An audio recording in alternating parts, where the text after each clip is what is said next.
CXO Community. En forma conjunta van a dar la siguiente exposición. Daniel Rafecas, que es el juez federal, es profesor de Derecho Penal de la Facultad de Derecho de la Universidad Nacional de Buenos Aires, y bueno, Gustavo Pressman, director académico de la jornada y es director del estudio de Informática Forense y profesor de Informática Forense en la Universidad de El Salvador, en la Universidad Nacional de San Luis y la Universidad de Buenos Aires. Gustavo, manejas vos, ¿no? ¿Pasas vos tus presentaciones? Sí, yo me arreglo con el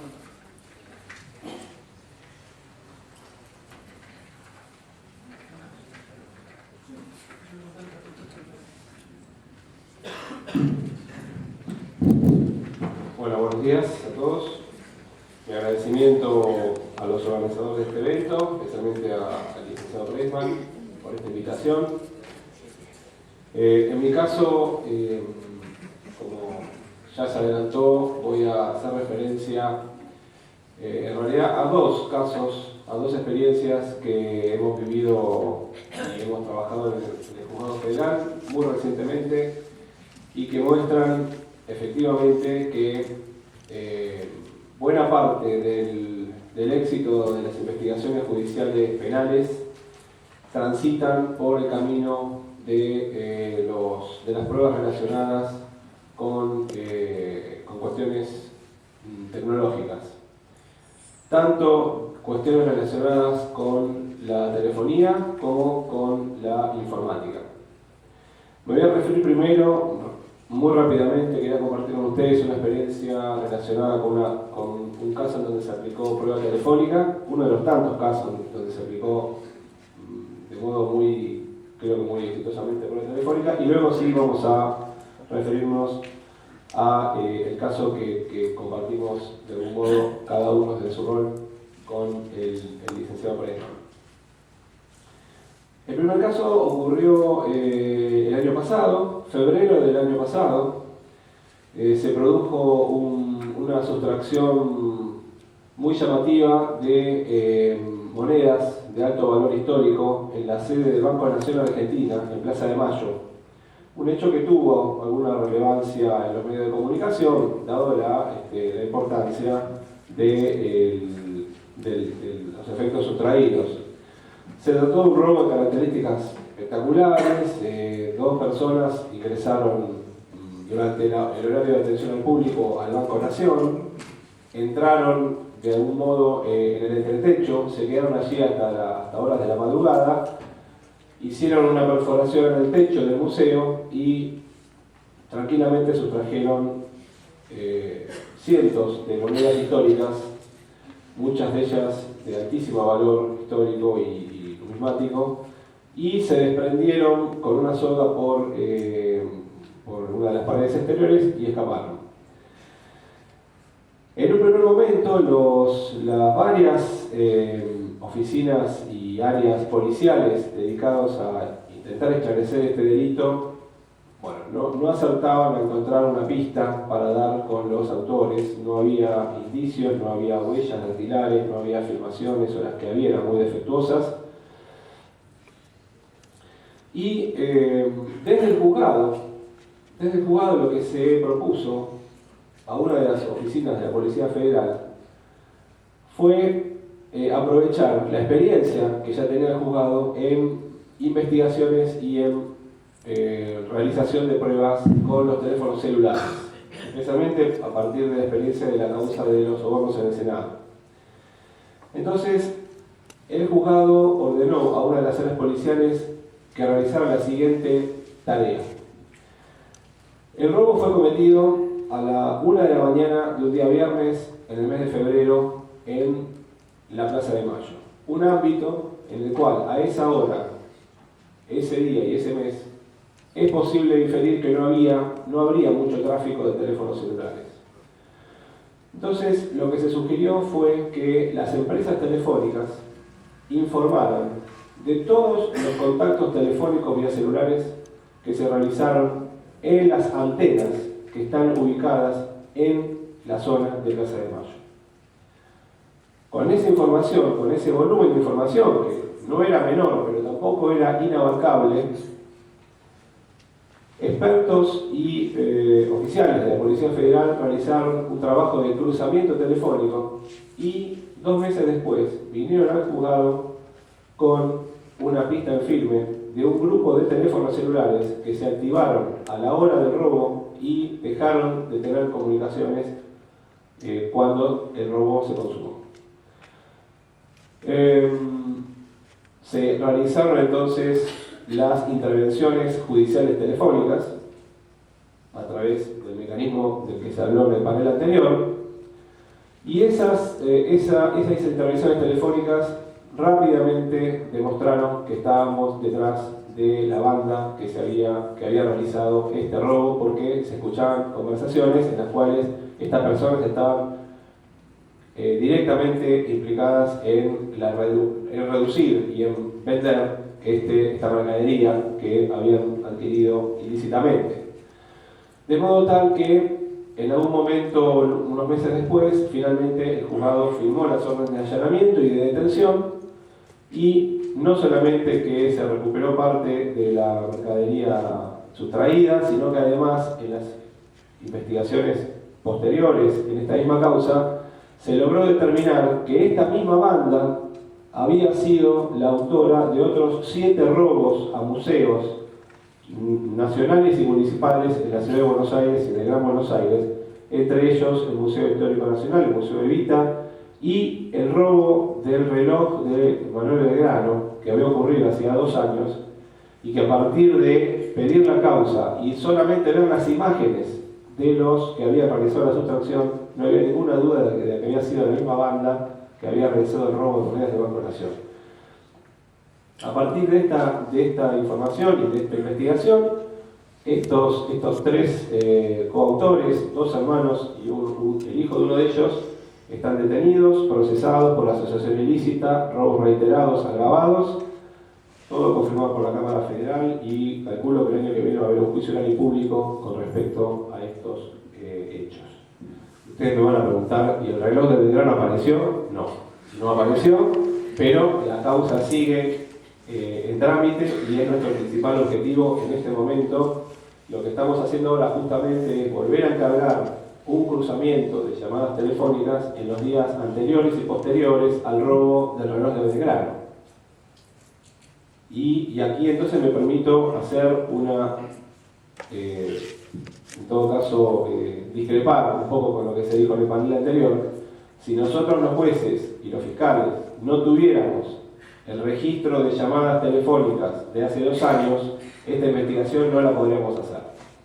Desde la mirada de los jueces y los fiscales, que es distinta que la mirada de los policías, los jueces y los fiscales diríamos, cuanto más tiempo tengamos guardados y archivados en las empresas telefónicas los registros de las llamadas, tanto mejor, especialmente con relación a los casos de corrupción, estilo lavado de dinero, corrupción de funcionarios públicos, cohecho, malversación, etc., porque son procesos que suelen durar mucho tiempo más y estas medidas suelen solicitarse mucho tiempo después de lo que de hechos, de la comisión de los hechos.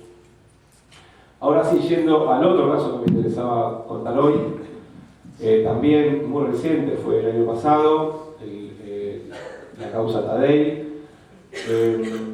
En un momento llegó una denuncia al juzgado, curiosamente se acusaba a un negocio que supuestamente se dedicaba a la compra-venta de electrodomésticos.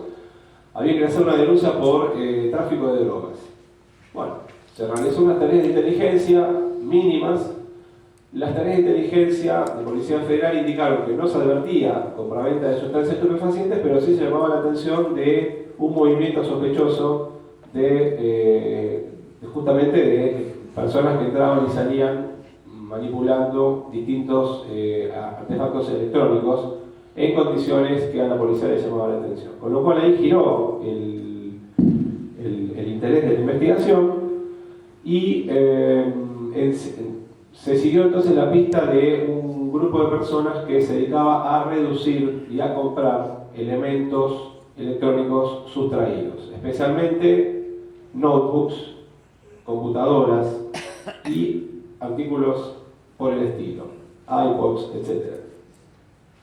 Bueno, lo voy a hacer breve. La investigación, las tareas de inteligencia continuaron, se confirmó que era un grupo, una banda muy articulada. En un lugar se receptaban estos bienes, luego se trasladaban a otro, en donde en uno de los locales se hacía todo el trabajo de limpiar las memorias de los teléfonos celulares para volver a ponerlos disponibles para la venta, y en otro lugar se realizaba la misma tarea pero respecto de los artículos informáticos, computadoras, notebooks. Se borraba absolutamente toda la información y entonces esto se ofrecía a la venta tras repararlas y acondicionarlas. Bueno, también en este caso se realizaron intervenciones telefónicas que fueron positivas. Finalmente se realizaron los allanamientos simultáneos en todos los lugares donde nosotros habíamos visto este tipo de actividades. Se detuvo a los autores y en el allanamiento, en conjunto, en todos los allanamientos se secuestraron aproximadamente 40 notebooks y computadoras. La gran mayoría de ellas sin que a primera vista nosotros tuviéramos ninguna información de quiénes eran los que supuestamente habían vendido a estos locales estas mercaderías, o en caso de que sean de origen ilícito, quiénes habían sido las víctimas o los damnificados de las sustracciones. No teníamos nada en absoluto. Por supuesto que nosotros con el conjunto de elementos probatorios que teníamos, no hay duda de que podíamos avanzar en un procesamiento, porque teníamos las escuchas telefónicas, teníamos también comprobado de algún modo la protección policial de que disfrutaba esta banda a través del pago regular de sumas dinerarias a la comisaría y a la división robos y hurtos. También no había ningún tipo de documentación, no había facturas, no había tickets, no había registros. Es decir, había una sumatoria de indicios que de algún modo podían demostrar que estábamos en presencia de una banda que, digamos, se dedicaba a esta actividad criminal. Técnicamente un encubrimiento agravado. Pero, digamos, como magistrado, digamos, yo soy muy consciente que con estos elementos es posible llegar a un procesamiento, pero difícilmente iba a ser una prueba un tanto endeble para enfrentar un juicio oral y público que termine en una condena. Lo que sin duda se está necesitando es demostrar fehacientemente que todos o buena parte de estos elementos secuestrados eran efectivamente de origen ilícito. Porque no hay duda que la defensa iba a alegar, y de hecho lo hizo, de que se trataba de mercadería que había sido comprada de buena fe, etc. Bien, para ello entonces, y esto también acá subraya la importancia de encuentros como estos, porque en un encuentro como este, hace 1 año y medio, habrá sido, yo conocí al licenciado Pressman en una disertación de él, en donde justamente llamaba la atención de los asistentes acerca de las posibilidades que hoy en día un perito informático puede realizar sobre este tipo de elementos, de artefactos. De modo tal que, pasando de la teoría a la práctica, lo llamé, lo convoqué formalmente al licenciado Pressman, lo designé como perito informático y le encomendé que realice un relevamiento de cada una de estas máquinas para intentar encontrar datos que nos permitan identificar a los damnificados, a los titulares de estas máquinas. Bueno, no quiero acá solaparme con lo que va a contar Pressman, pero adelanto que la pericia que realizó el licenciado, presentada en el juzgado unos meses después, creo que fue en febrero de 2009, febrero de este año, fue sumamente exitosa, en el 80% de los casos a través de una metodología que, imagínense, para mi caso es absolutamente misteriosa. Para mí es algo como una suerte de alquimia informática. Desconozco por completo cómo lo hizo, pero lo cierto es que en un informe pericial muy prolijo y muy claro, estableció y nos dio al juzgado todos los datos que se encontraron en las máquinas de los eventuales titulares. Bueno, el siguiente paso fue que, en parte personalmente, en parte a través del secretario del juzgado, algo realmente muy dignificante para la labor judicial penal, nos pusimos en contacto con cada uno de los damnificados. Ustedes imagínense lo que fue haber recibido un llamado de un juzgado federal en donde un juez o un secretario le está diciendo: mire señor, después de un año de investigación encontramos su computadora, por ejemplo. Y máxime que en el 50% de los casos los damnificados eran personas relacionadas con la actividad del campo, que habían venido a una actividad muy importante que hubo relacionada con ese sector en Puerto Madero. Y se ve que una banda que había actuado muy eficientemente en el marco de esa actividad se había aprovechado un poco de la ingenuidad por ahí de la gente de campo y había hecho un botín mayúsculo con estas computadoras. Entonces estuvimos llamando a Venado Tuerto, a Rosario, a Santa Fe, a un montón de locales del interior. Entonces un tipo en medio del campo recibe un llamado de un juez federal en Capital y dice: tenemos su computadora para entregarla. Una cosa muy, muy insólita. Efectivamente, estas personas fueron viniendo durante todos estos meses al juzgado, se les devolvió su computadora o el efecto que le había sido secuestrado, y lo que interesa realmente a lo que es la investigación de la causa, esto evidentemente ahora sí cierra definitivamente el camino, digamos, de los argumentos de la defensa, y entonces este caso, que ya ha tenido la confirmación de la Cámara Federal por completo, justamente el 15 de octubre pasado, la Cámara Federal confirmó los procesamientos respecto de esta banda e incluso se permitió en un momento resaltar el trabajo del licenciado Pressman al sostener específicamente y contestando los argumentos de la defensa. Dice la Cámara Federal, es decir, mis superiores: por otra parte, se tuvo en cuenta que muchas de las notebooks y PC secuestradas en los locales requieren una clave de ingreso para acceder al sistema, circunstancia que permite dudar de su origen ilícito, pues, como señala el magistrado, si hubiesen sido vendidas legítimamente, con probabilidad no habrían debido mantener la clave de seguridad. Hasta aquí los indicios. Sigue la Cámara. Si bien ello solo podría ser una conjetura, y yo agrego, con lo cual no es suficiente para una sentencia condenatoria, la sospecha sobre el origen de los secuestrados en autos se vio corroborada a partir del informe técnico del perito en informática, ingeniero Gustavo Pressman, a quien se le encomendó que determinara la titularidad de las computadoras secuestradas en los allanamientos de autos, así como también a partir de las declaraciones y se citan unas fojas en donde declaran las víctimas que se habían presentado en el juzgado hasta ese momento, que fueron su consecuencia. Bueno, le hace una serie de referencias técnicas específicas de algunas de las computadoras, en donde se identificó, por ejemplo, en este caso un damnificado se llama Claudio Mario Russo, del laboratorio Ingels, sociedad anónima, para el cual yo hablé personalmente. Habían sido objeto de un robo a mano armada unos meses antes, en donde se había sustraído esta computadora. Y además resaltó la Cámara que en este caso la computadora se había encontrado con el disco rígido totalmente suelto y desconectado internamente.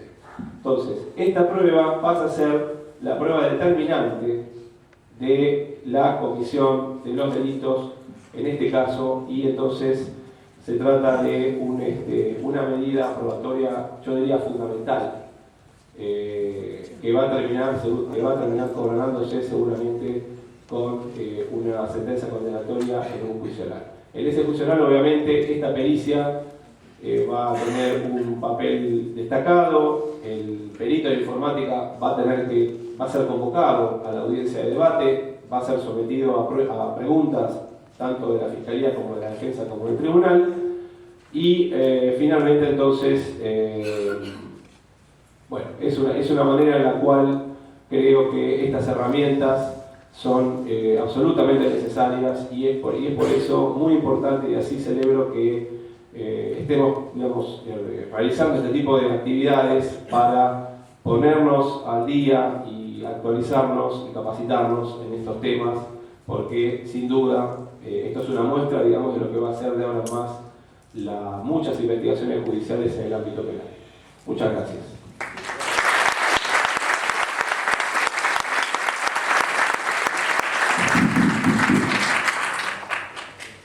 Bueno, yo les voy a contar los detalles técnicos y la metodología que utilicé en el análisis informático de estas computadoras, cómo fue el planteo, perdón, y a diferencia de otras exposiciones en las cuales suelo tal vez dar más metodología técnica, vamos a ver en unas pocas transparencias cómo se planteó el tipo de investigación que había que hacer desde el punto de vista informático, qué cosas había que buscar, cómo había que buscarlo y dónde había que buscarlo.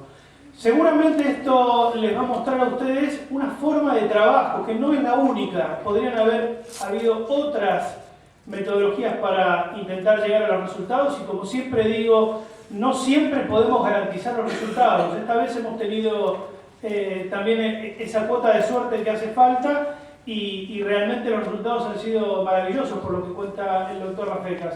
Pero vamos a contar un poquito cómo fue esta situación. Inicialmente yo me encontré con un parque de equipos entre los que incluso había gabinetes vacíos. Ustedes piensen que básicamente esta gente lo que hacía era tomar esas computadoras, formatearlas, instalarles algún sistema operativo nuevo y ponerlas a la venta por algún canal de comercialización al estilo Mercado Libre, sitios de subasta. Lo primero que hice fue separar básicamente 24 notebooks y 6 equipos de escritorio, y el objetivo fundamental era, bueno, hacer un relevamiento de los equipos, ver con qué nos encontrábamos, si eran equipos que podían ser equipos utilizables o si era chatarra. Esto de alguna manera ya quedó discriminado al principio con otros, como les decía, gabinetes vacíos, otras cosas que fueron descartadas. Fundamentalmente la idea era tratar de identificar quiénes habían sido los dueños originales anteriores, habida cuenta que esas computadoras habían sido formateadas. Y si las hubiéramos encendido, las computadoras hubieran arrancado un sistema operativo perfectamente limpio y sin datos más allá de la distribución que se instaló y los datos de quién lo instaló en ese momento. Bien, lo primero que hice fue un relevamiento externo de las computadoras, es decir, como concepto básico, a todos los informáticos que estábamos aquí ya, digamos, manejamos un concepto fundamental y que es la no alteración del contenido de estas computadoras, más allá que lo que se persiga sea solamente determinar la titularidad. En este caso queríamos resguardar el contenido de esas computadoras y no dejar siquiera librada la posibilidad de que alguna de las partes pudiera cuestionar este procedimiento, toda vez que al encender una computadora se produce ya la propia modificación del sistema operativo.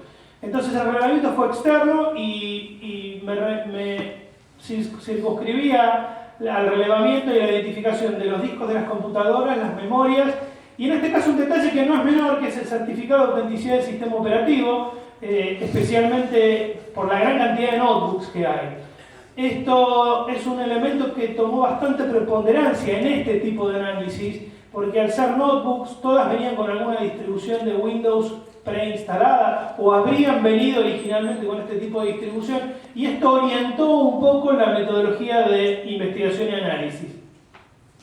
Luego se hizo una inspección visual, algunos equipos les faltaban algunos tornillos, alguna tapita suelta, y lo primero que hizo fue hacerse un muestreo del contenido de algún disco. Yo ahora les estoy comentando que las máquinas habían sido formateadas, pero esto recién lo sabemos a posteriori del análisis.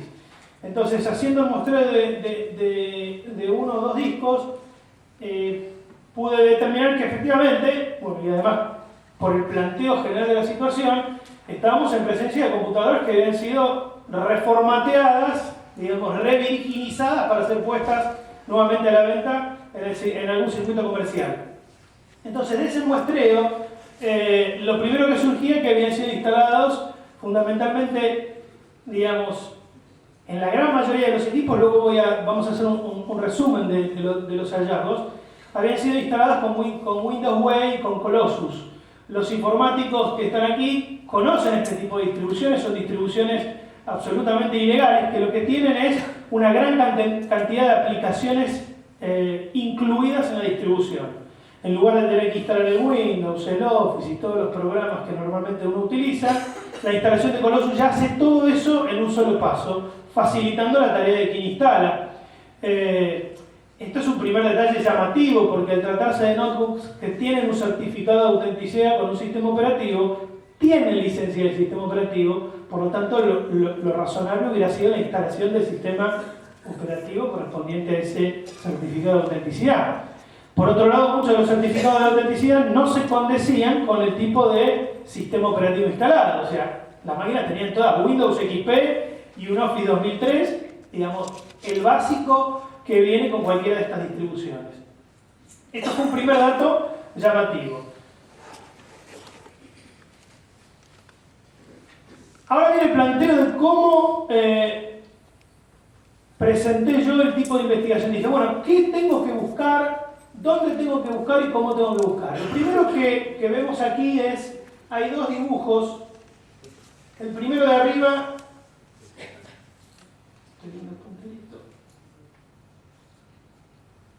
el primero representa la estructura del disco rígido original, es decir, antes de que fuera reinstalado el sistema operativo. Y el segundo corresponde a la estructura del disco rígido alterado. Estamos hablando del mismo disco rígido.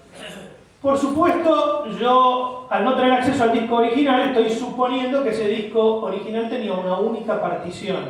Esto podría haber sido distinto y en realidad no modifica nada la metodología utilizada. Pero supongamos que el usuario tenía un disco donde todo lo que vemos en celeste es la información que corresponde a los datos que el usuario tenía antes de que le roben el equipo. Luego el disco es formateado y se le instala una nueva versión del sistema operativo. Bueno, forzosamente el contenido celeste, es decir, los datos vivos en esa computadora, ahora son menores, toda vez que esas computadoras todavía no habían sido utilizadas. Este espacio que yo tengo entre la finalización del área celeste en el disco intervenido y en el disco original era el área de búsqueda y el objetivo de análisis para mi tarea. Porque allí, en el espacio no utilizado del disco ya intervenido, presumiblemente habría, y esto se demuestra después en el informe pericial, datos previos, es decir, había información que correspondía a los usuarios originales, o al usuario original antes de que le roben el equipo. Aquí simplemente de manera ilustrativa muestro un documento de Word en una posición cualquiera, y ese mismo documento de Word ahora está en la misma posición, en el mismo lugar, solo que para el disco intervenido, ese espacio no utilizado, si nosotros lo vemos a través del sistema operativo, no lo vamos a encontrar. Una búsqueda a través del explorador o de cualquiera de las herramientas del sistema operativo arrojaría que no tiene ningún tipo de documento de Word, ni ese ni otro. Mi objetivo era buscar documentos y buscar información relacionada con lo anterior. Con esto determiné dónde voy a hacer el análisis. La siguiente pregunta era, ¿qué voy a buscar para tratar de determinar la titularidad? Uno de los primeros elementos que me resultó especialmente útil en esta investigación era el alto número de notebooks con sistemas operativos originales. Si bien esto no es una regla única, y esto es un poco la esencia del trabajo de la pericia informática, los usuarios que tienen una notebook con un sistema operativo original tienden a introducir sus datos y a colocar no solo el dato suyo, sino el dato de la empresa en el caso de tratarse de un equipo corporativo. Luego vamos a ver que también se encontraron equipos corporativos. Los informáticos bien saben que cuando se registra un sistema operativo, si bien son datos que el usuario puede introducir y puede poner Pepito, muchas aplicaciones toman esos datos luego para la registración. Y viendo que el muestreo había arrojado que las computadoras tenían todos sistemas operativos Windows y que, digamos, la plataforma de back office de Windows es Microsoft Office, los documentos, por ejemplo, de Word y de Excel, tenían la particularidad de, como ven aquí abajo, de tener en su archivo normal.dot, que es un archivo de configuración de Office, datos de la instalación original. Por lo tanto, yo ahí podía buscar datos de la instalación original, tanto del sistema operativo como de las aplicaciones. Y luego también surgieron otras ideas. Por ejemplo, ¿por qué no buscar direcciones de correo electrónico? A ver si encuentro direcciones de dominios POP. O sea, no direcciones de Hotmail, sino direcciones que me revelen alguna casilla de algún correo corporativo que eventualmente pueda ser rastreable, pero además ver si esa dirección de correo electrónico que yo iba a encontrar en el espacio no utilizado, que es donde se pisó la información con la instalación nueva, pero no se llegó a eliminar, ver si esa información me podía ayudar a determinar, por ejemplo, quién era el usuario de esa casilla. Otros datos también, como por ejemplo currículums, que uno suele hacer con la computadora, o documentos donde se repite un nombre frecuentemente. Esta fue simplemente una metodología que a mí se me ocurrió como qué cosas buscar en una computadora. Incluso se me ocurrió también hacer una prueba de concepto con esto, que es agarrar de repente una computadora mía y decir, bueno, ¿dónde figura mi nombre en el contenido de la computadora? Y a partir de ahí empecé a construir las palabras claves a buscar en el espacio no utilizado del disco. Y aquí tienen la descripción básicamente de las palabras claves que utilicé. En verde está la palabra clave y luego está la descripción o la justificación de por qué usé estas palabras claves. Algunas tienen que ver con direcciones de correo electrónico, con chat. ¿Por qué el chat? Porque innegablemente el chat es una actividad masiva. Todo el mundo usa las computadoras para chatear, entonces tratemos de buscar alguna dirección de chat. Y esto no fue una búsqueda en un solo sentido, es decir, una vez que se hizo una primer corrida, yo modifiqué algunos parámetros y luego ajusté un poco la metodología hasta encontrar las palabras que yo entendía que me podían arrojar información al respecto.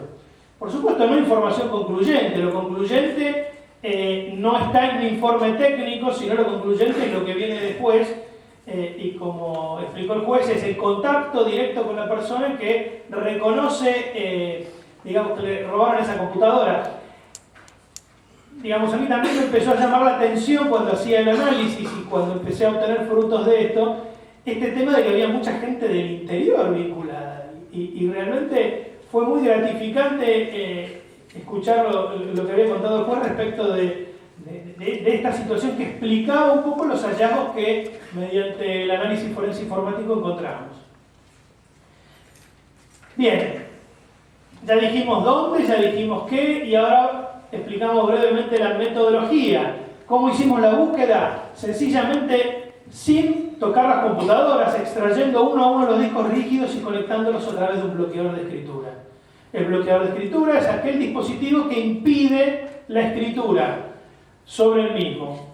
No la escritura, digamos, voluntaria, porque nadie va a conectar un disco a una computadora para escribirlo, si está tratando de identificar alguna información respecto de una causa, sino sencillamente porque los sistemas operativos al registrar un nuevo dispositivo conectado ya escriben en él. No van a modificar la información que yo tengo, pero sí van a agregar una estampa de tiempo en el momento que yo hice la actividad, y esto va a generar simplemente una situación que en criminalística básica está contemplada, que es la posibilidad de considerar no válida a esta prueba, a esta evidencia, como fruto del árbol envenenado. Es decir, esto fue alterado durante el procedimiento.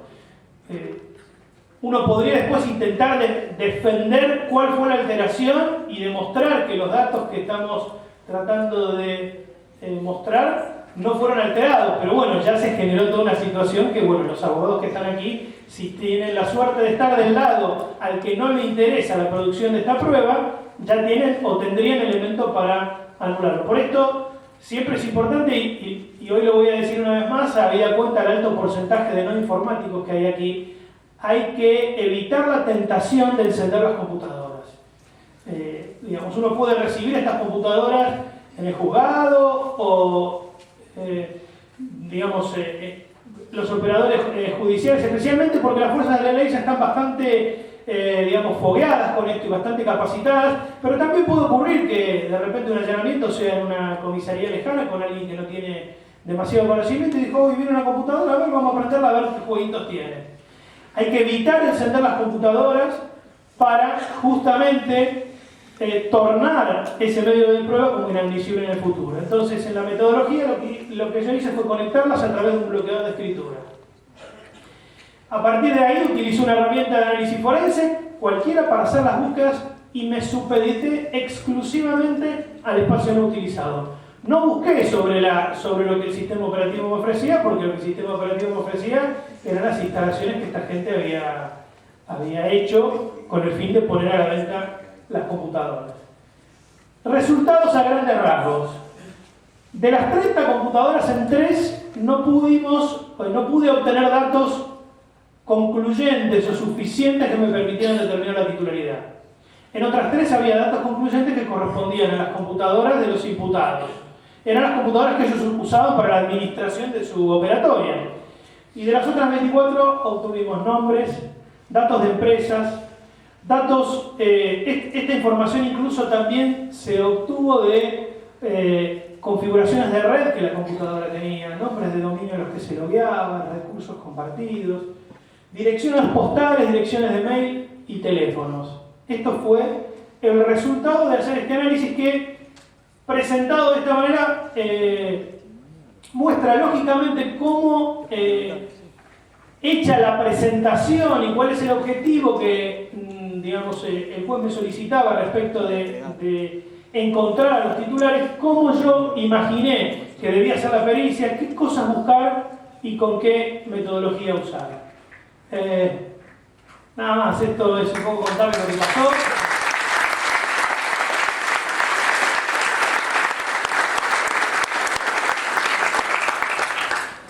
Una última cosita antes de que hagan las preguntas. Bueno, yo personalmente quiero agradecer al doctor Rafecas que haya asistido a acompañarme en esta presentación. Creo que una de las razones por las cuales hacemos este tipo de presentaciones, ya lo dijo él, y es la difusión de esto. Cuanto más gente sepa, cuanto más, no solo informáticos y abogados, sino también cuanto más operadores judiciales sepan de esto, digamos, mayores posibilidades de éxito hay en la lucha contra el crimen.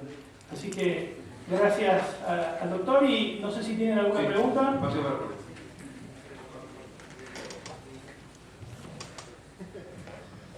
Hola. Sí, yo te quería preguntar, comentaste que habías estado analizando conversaciones de chat y de correo dentro de las máquinas. Te quería preguntar si eso no se podía tomar como violación a la privacidad de las personas dueñas de las máquinas, no podría llegar a haber invalidado la prueba, o no incluso podría haber tenido algún problema con alguna demanda en contra tuya, y a dónde por ahí está el límite de lo que puedo investigar o no, averiguando, por ejemplo, lo que habían pedido que era la identidad. Porque yo, incluso qué podría haber pasado si hubiese encontrado alguna otra información de esa máquina de pedofilia o incluso de pornografía o de alguna información que podría llegar a afectar al dueño, por ejemplo, no sé, que fuera el teléfono de un amante o algún otro tipo de cosa, y se le podría llegar a complicar por ese lado. Quería comentarte, supongo que no has tenido esa experiencia, pero a dónde uno siempre por ahí cuando empieza a analizar datos piensa hasta dónde está el límite y hasta dónde puedo ver, ¿no? Primero una aclaración, yo no estuve analizando conversaciones de chat, lo cual perfectamente podría haberlo hecho si me hubiera arrojado, digamos, o si hubiera pensado que eso podía darme algún indicio. Lo que sí se estuvo buscando era direcciones a través de las conversaciones de Messenger. De cualquier manera, en este caso particular, no ha ocurrido. Podría ocurrir, de hecho, me ha tocado toparme con algunas otras situaciones en el medio de un análisis. Naturalmente que, ahora le vamos a requerir la opinión al juez al respecto, pero en mi opinión, yo me circunscribo a lo que el pedido, digamos, la orden del juez me está entregando. Yo no me pongo a buscar si tiene amantes, si tiene fotos de esto, de a qué se dedica.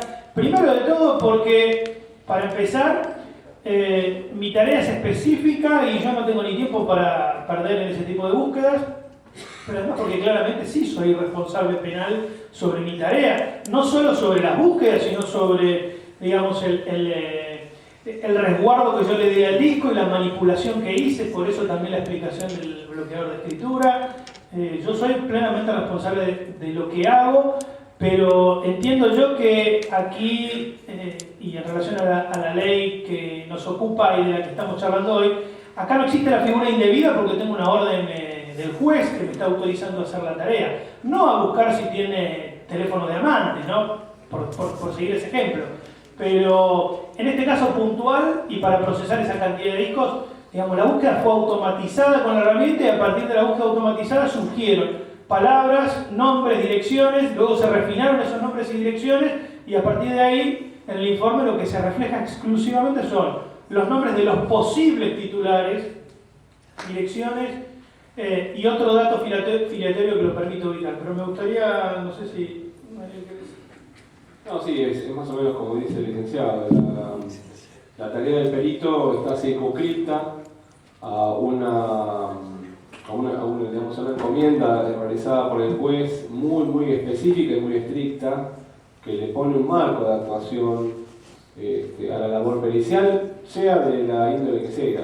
Es decir, pasaría lo mismo en el caso en que se le encomienda a un experto o a una agencia policial que, por ejemplo, haga un cruzamiento de llamados telefónicos, es decir, simplemente identificando o conectando números entre sí y ese auxiliar de la justicia trasciende este marco y también entonces pincha los teléfonos. Es decir, hay una similitud en este sentido. La orden del juzgado fue muy estricta.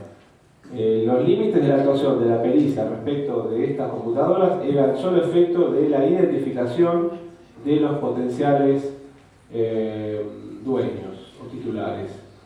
Por lo tanto, todo lo demás queda a salvo y enmarcado en el ámbito de protección del derecho a la intimidad de las personas y de cada uno de los titulares. No sé si quedó claro la... Sí, el punto era más que todo que por ahí se plantea, por ahí en el tema de detalles de llamadas o no, pero no se están pidiendo detalles. No. Para poner el ejemplo que vos pusiste, la analogía, ¿no? Es claro cuando uno tiene un detalle de llamada, que un detalle de llamada y que uno escucha, y por ahí yo no sé si estaba tan claro. No, acá también está igualmente claro. Está igualmente claro. La orden es estrictamente que el perito tiene que se entrega este material tan sensible para la intimidad de las personas al solo efecto de la identificación de los titulares y el perito de ninguna manera puede salirse de lo que se le encomienda del juez. Esto es muy claro, tanto desde el punto de vista del juez como desde el punto de vista del perito, y de hecho ni en este ni en ningún otro caso ha ocurrido un hecho semejante como el que vos estás planteando. La pregunta es, por ejemplo, puntualmente, si yo tengo, o sea, si para identificar la identidad es válido poder analizar conversaciones de correo de una persona. No te entiendo la pregunta. Si para poder identificar la identidad de una persona es válido analizar sus conversaciones de correo para poder identificarla. Mire, no, y si eso no puedo poner en contra, ¿y a dónde está el límite? Un poco eso es lo que... Bueno, en ese caso el perito tiene que hacer un planteo de aclaración al juzgado y el juzgado tendrá que fundamentar, en ese caso, una ampliación de la pericia para que también se indaguen las conversaciones. Pero tiene que ser algo fundamentado porque si no es una violación al debido proceso legal. Pero en este caso no fue necesario. Sí. Es una pregunta para el ingeniero. Yo no soy informático, soy abogado, tengo una relación con el tema de propiedad intelectual y experiencias pasadas.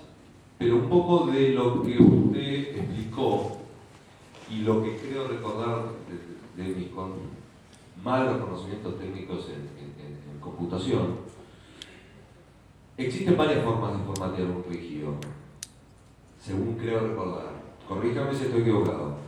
Una es una especie de pasada rápida y otra es sobreescribiendo todo el disco. Si esta gente hubiera sobreescrito todo el disco, no habría ninguna información latente sobre la cual haber hecho la pericia. ¿Es correcto eso? Sí. El disco se formatea depende de la herramienta que uno utilice. Y de acuerdo a la herramienta, la extensión de la actividad de formateo. Normalmente el sistema operativo cuando formatea no sobreescribe los datos, por eso pudimos hacer todo este trabajo. Uno puede, si quiere, utilizar o bien una herramienta de formateo que tenga un borrado seguro, lo que los informáticos llamamos un wiping, o sencillamente una herramienta de wiping exclusivamente. En principio, y voy a la respuesta a tu pregunta, con las técnicas tradicionales de informática forense, la actividad de wiping no permite la recuperación de la información. Solo se puede inferir la utilización de una técnica de wiping. Y esa técnica de wiping tarda más tiempo al formatear que el simple formateo. La técnica de wiping, el wiping demora más que el formateo, sin ninguna duda. Cabe presumir que fue tal vez un poco la propia haraganería de estos delincuentes lo que los puso en ocasión de ser. No sé si esa haraganería, yo recogería algo que se dijo en el primer panel. Muchas veces uno piensa, especialmente los que asistimos a estas conferencias, pensamos con nuestra mentalidad, digamos, de informáticos, de peritos, de abogados de derecho, de hackers, pensamos en que, como dijo Horacio al principio, uno se iría a un ciber a 200 kilómetros de su casa para enviar un mail amenazante. Entonces uno piensa que todo el mundo haría un wiping de sus computadoras. La realidad es que no ocurre eso. En la mayoría de los casos, en un porcentaje altísimo, yo diría por encima del 80%, el común de la gente no sabe que borró un archivo, lo vació de la papelera de reciclaje y el archivo es recuperable. Piensa que el archivo no lo recupera nunca más. Entonces, en ese esquema, a ver, ¿por qué no hicieron un wiping o no? Si tuvieron tiempo, no lo sé. Sí, si hubieran hecho un wiping, a mí se me hubiera, digamos, caído la posibilidad de hacer todo esto. Y esto puede ocurrir. La realidad es que a veces nos enfrentamos a investigaciones en las cuales hay wiping. Con el wiping lo único que puedo hacer es inferir que hubo una actividad de ese tipo. Y hasta ahí llegamos. Después, eso habrá que sumarlo a otros indicios de la propia investigación. Pero en este caso, los discos fueron sencillamente formateados, los datos originales estaban y de hecho pudimos llegar a buen puerto. Sí, buenos días. Mi nombre es María de Los Ángeles Artal. Mi pregunta va dirigida al doctor Rafecas. Usted en su introducción, al principio, habló un poco del tiempo de guardado del registro. Mi pregunta apunta a la razonabilidad desde el Poder Judicial.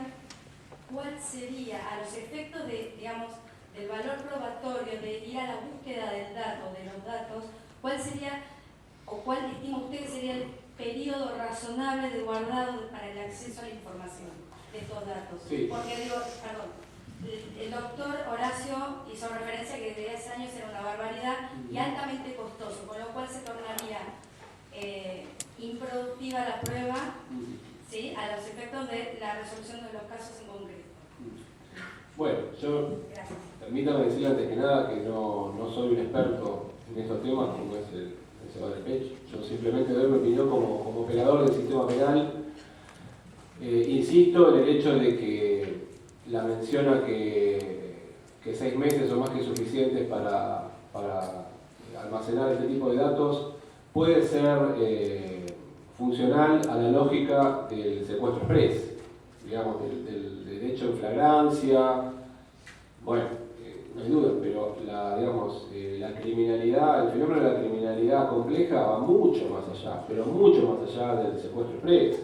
Y en ese sentido, 6 meses es un plazo a todas luces exiguo, por lo menos para lo que es la realidad del delito en Argentina y la realidad del funcionamiento del sistema penal en Argentina.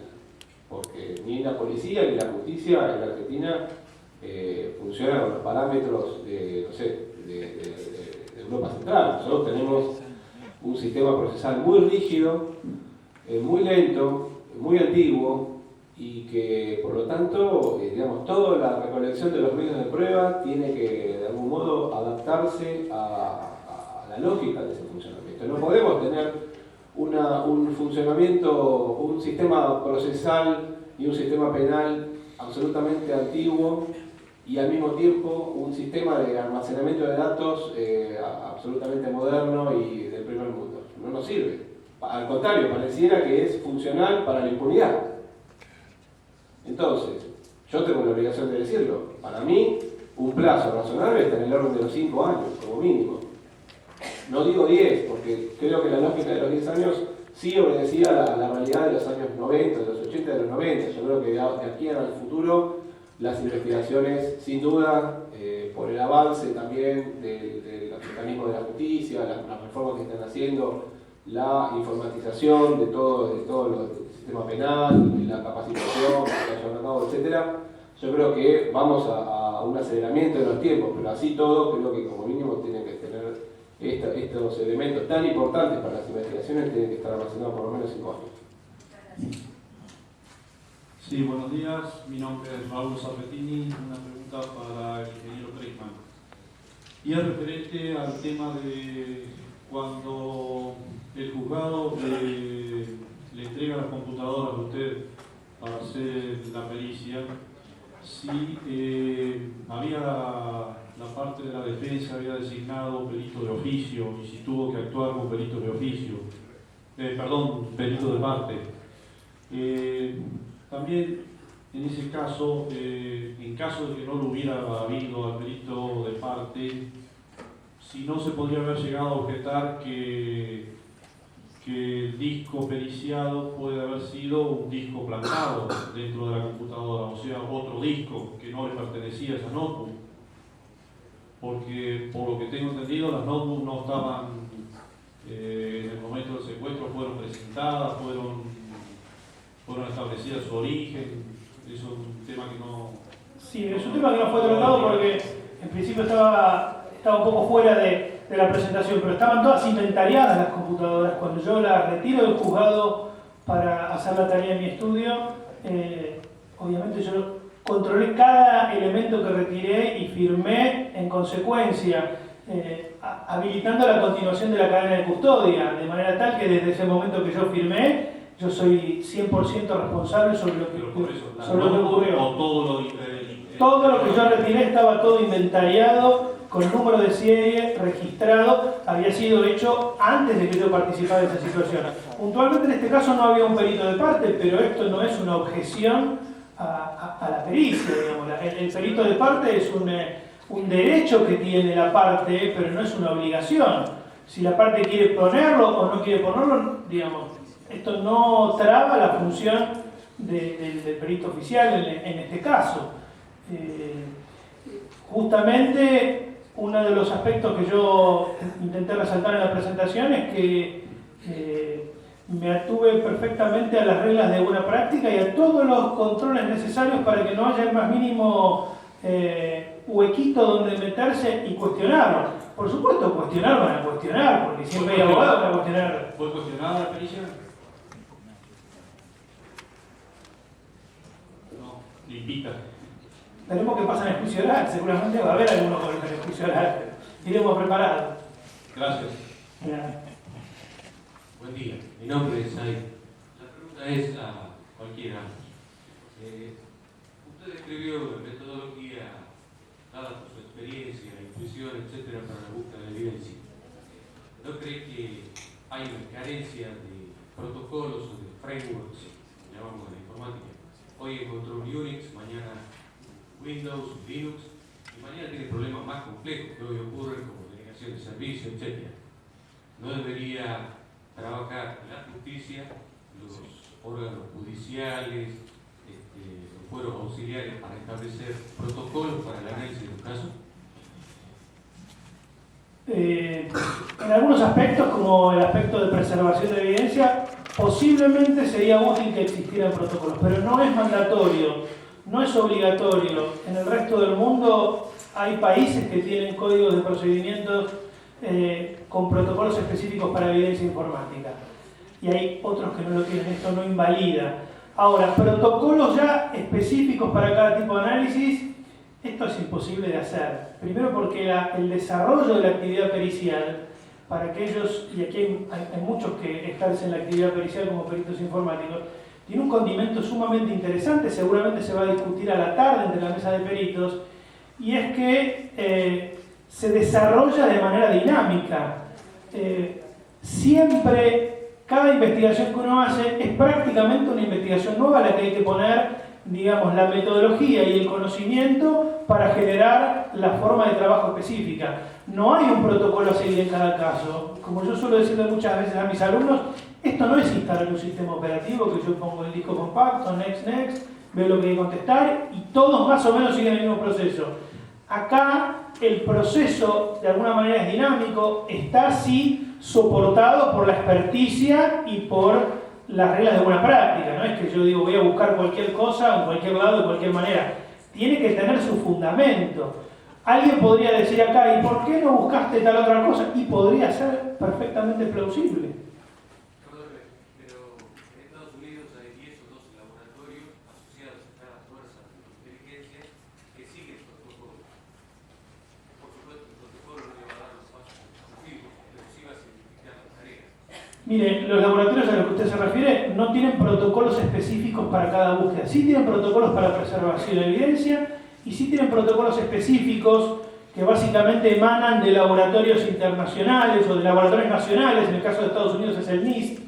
Acá eventualmente alguien podría hacer un protocolo similar. Después cada fuerza de la ley tiene sus propias adaptaciones. Pero no existe en ninguna parte del mundo un protocolo para cada tipo de investigación, un protocolo que diga cómo buscar en correo electrónico, cómo buscar en cada aplicación específica, porque los informáticos sabemos que las aplicaciones van mutando permanentemente. Un caso muy sencillo como ser analizar tráfico de chat de una aplicación masiva como el Messenger es un desafío porque cada 6 meses o cada año cambia el aplicativo y trabajan de manera distinta, lo cual requiere un análisis diferente, la ejecución de pruebas de concepto y el trabajo mancomunado con otros investigadores.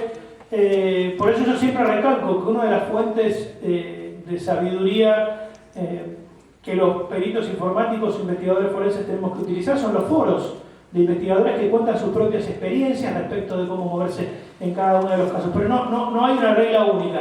No obstante, algunas cosas podrían protocolarizarse, sí, ¿por qué no? Pero creo que tenemos otras urgencias antes. No me opongo a eso, pero digo, no es necesario que esté especificado en el código de procedimientos cómo hacer la copia de un disco duro o cómo acceder al contenido de un disco duro para que yo pueda aplicar mi mejor saber y entender basado en mi experticia. Alguien puede decir, no pasa nada si lo conectas así directamente. Bueno, después veremos si pasa o no pasa, lo demostraremos. Muchas de estas cosas ya están, de alguna forma, avaladas por la comunidad internacional y es lo que llamamos de alguna forma la regla de buena práctica. Así es como nos manejamos. Esto no impide la ejecución de pericias informáticas, incluso mucho antes de la ley de delitos informáticos.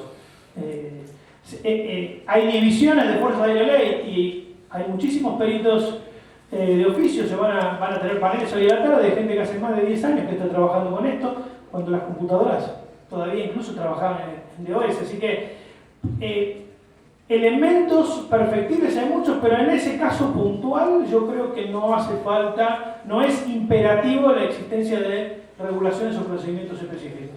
Esta es mi opinión.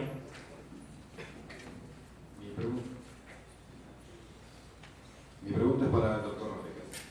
En el caso que mencionaba, usted fue preciso cuando dijo que es el juez o el juzgado, el juez, el que ordena los puntos de pericia y le ordena al perito informático qué es lo que debe observar y para qué. Se ha hablado en esta misma charlas de bandas delictivas, de gente que comete otros ilícitos. No sería descartable pensar que el perito puede, en la observación de las comunicaciones que analiza, chat, correo electrónico, fotos o lo que puede, encontrar algo que a las claras, en el sentido común, haga sospechar de otros ilícitos.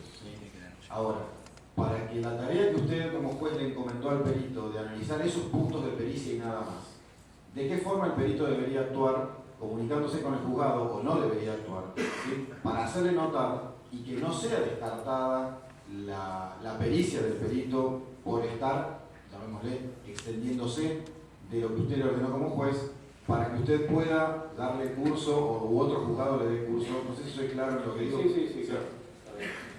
Digamos, si la pericia encomendada por el juez abarca la exploración de los contenidos de la notebook, la computadora que se trate, esto va a ser entonces digamos, la actuación del perito va a estar enmarcada en este sentido. Y entonces, en el caso de una situación como la que usted señala, el perito tiene que informar en un escrito aparte, por ejemplo, o al final del escrito, hacer saber que se han detectado también este tipo de información que no está relacionado con la investigación en curso, sino que obedecería a otros crímenes o otro índole de delitos.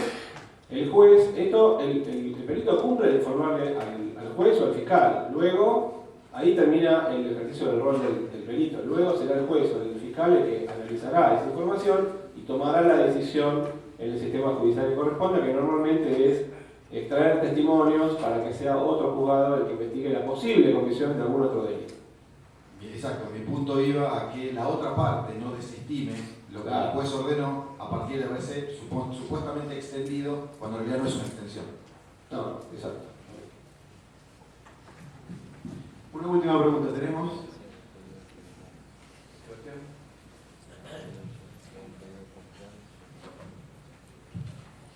Un poco parte de mi pregunta ya la contestaron, pero no quizás no todas.